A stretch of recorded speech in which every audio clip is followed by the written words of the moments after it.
안녕하세요. 우리나라의 유통기관 이분컷입니다. 제목에 한국의 세 가지 화장품을 섞으면 어떻게 될까?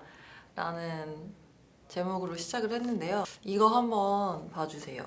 이게 한국 소스 영수 뷰티라고 되어 있고 흡사 설화수를 떠올리게 하는 그런 로고가 들어가 있습니다. 보시면 최초의 마음으로 경전을 주장, 그리고 바로 뽕나무 그 시리즈가 뽕나무 황깁다 기체를 열령 시리즈. 여기 뚜껑에는 후 브랜드의 케이스를 연상케 하고, 그리고 또 여기 보면은 수여한이라고 써 있어요. 그리고 또 앞에는 설화수를 연상케 하는 그런 이 리플렛이 여기 쭉 나와 있는데,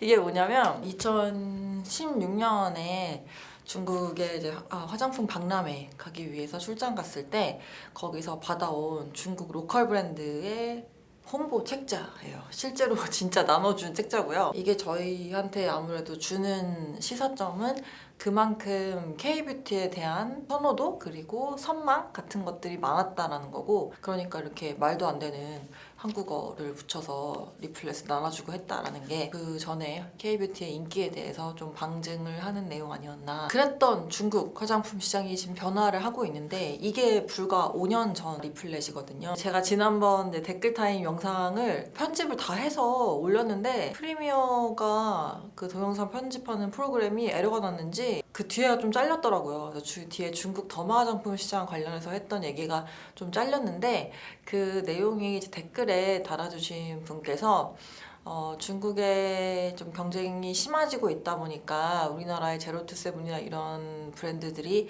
잘하고 또 워낙에 효능도 좋기로 소문이 나 있다 보니까 오히려 이런 시장에서 조금 한국 제품들이 비벼볼 수 있는 언덕이 있지 않나.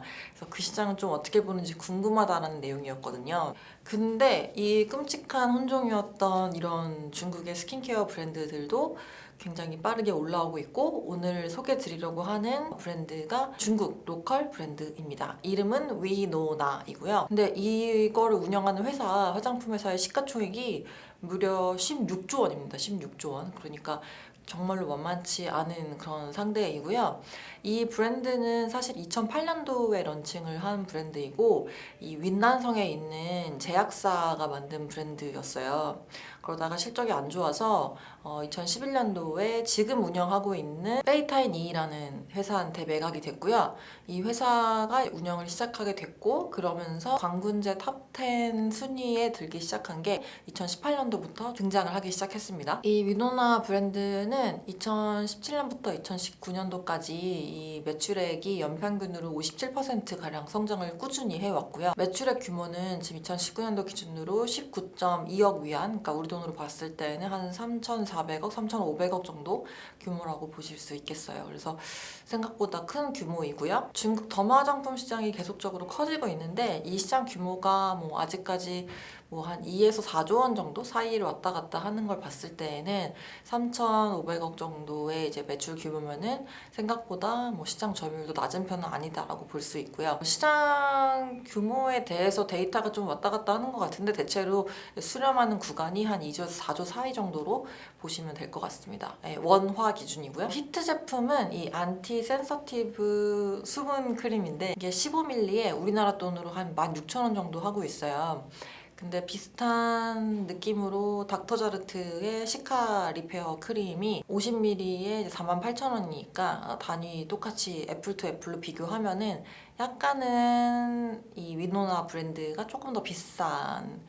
이 창업자가 의학계의 백그라운드가 좀 있어요. 그래서 중국에서는 이제 의사들 추천을 많이 받은 제품이다라는 마케팅을 통해서 성공을 좀 한 사례고, 중국에 피부과가 있는 병원이 8,000개 정도로 알려져 있는데, 근데 위노나가 그 중에 한 3,000개 정도와 협력을 하고 있고, 그리고 중국 대학병원을 갖다가 이제 삼갑병원이라고 등급이 있는데, 세 번째 갑이라고 해서 제일 높은 등급의 병원인데, 병원들의 한 80%가량을 지금 커버를 다 하고 있는 상황입니다. 상장을 이제 회사가 올해 3월달에 상장을 했어요. 상장한 시장은 선전, 션전 창업판에 이제 상장을 했고요. 간혹 이제 분석글 중에서 이 중국 스킨케어 브랜드 중에 상장을 한 회사는 뭐 위노나가 처음이다라고 되어 있는데 그건 아니고 상하이자와나 뭐 프로얄 같은 업체들 다 상장이 되어 있고 스킨케어 브랜드 하고 있는데 선전에 상장한 회사 중에서 스킨케어 브랜드는 이 회사가 처음이다라고 보시면 될 것 같고 상하이자와랑 이제 프로얄 같은 경우는 상해에 상장이 되어 있습니다. 이제 주가는 상장 직후에는 이제 쭉 올랐었는데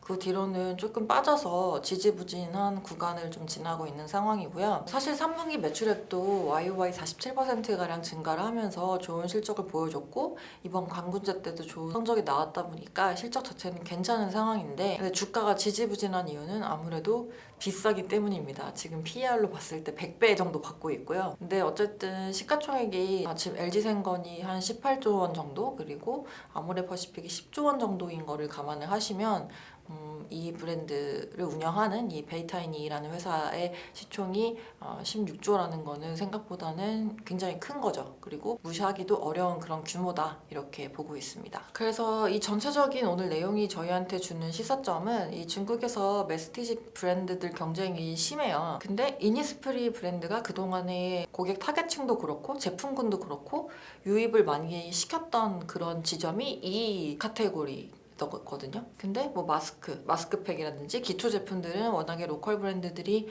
우위를 많이 점하게 돼서 최근에 고기능성 시장으로 많이 타겟을 돌리고 있습니다. 그래서 기능성 제품들을 많이 런칭을 하고 있고 또 그쪽으로 프로모션을 많이 걸고 있는데 근데 이 시장조차도 지금 최근 중국 브랜드들이 많이 치고 올라오고 있다라는 내용을 말씀을 드리고 싶었고 그래서 과거의 이런 느낌과는 다르게 확실히 이 브랜드들이 뜨고 지는 것들에 대한 사이클들이 되게 빨라지고 있고 이거를 갖다가 예측을 하는 거는 거의 불가하다 보니까 그리고 이것과 맞아 떨어지는 그런 상장 종목도 찾기 좀 어려워요. 그렇다 보니 굉장히 과거 대비해서는 좀 어려운 시장이 되어가고 있다라는 점에 대해서 말씀을 드리고 싶었습니다.